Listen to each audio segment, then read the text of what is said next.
मराठी नूतन वर्षाच्या तसेच सोलापूर जिल्हा परिषद अध्यक्ष उपाध्यक्ष निवडीबद्दल हार्दिक शुभेच्छा।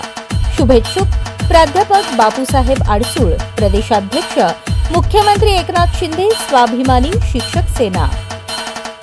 आम्ही आर्थिक संकटात आहोत, आम्हाला मदत करा असे सांगून तनुजा मोहन पवार व 29 राहणार मोदी हुडको यांच्या व आणखी काही महिलांकडून रोख रक्कम आणि त्यांच्या नावे तब्बल 15,73,360 रुपयांचे कर्ज घेऊन फसवले। शिवाय घेतलेले पैसे परत मागितल्याने आत्महत्या करण्याची धमकी दिल्याप्रकरणी तिघांवर सदर बाजार पोलीस ठाण्यात गुन्हा दाखल झाला आहे। याबाबत पवार यांनी दिलेल्या फिर्यादीवरून देविका वनमाने, रेणुका वनमाने, सिद्धू वनमाने यांच्यावर गुन्हा दाखल झाला आहे। ही घटना एप्रिल 2024 ते मार्च 2026 दरम्यान घडली।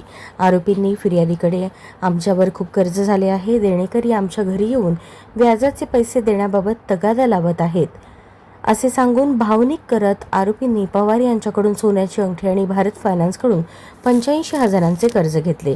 याबाबत केवळ 4 हप्ते भरले, त्यानंतरचे हप्ते भरले नसल्याने फायनान्सचे वसुली पथकाकडून पवार यांच्याकडे तगादा लागला। शिवाय शैला बंडगर यांच्या नावाने खाजगी फायनान्सकडून 2 लाखांचे लोन आणि रोख 3,30,000 रुपये घेतले। अशाच प्रकारे जयश्री गावडे यांच्याकडून 5,28,000, हर्षा चौरे, सुनंदा उमाटे यांच्याकडूनही हात उसने घेऊन एकूण 15,73,360 रुपयांची फसवणूक केली। अशाच नवनवीन अपडेटसाठी जनता राज्य न्यूज चॅनलला सबस्क्राईब करा, लाईक करा आणि शेअर करायला विसरू नका।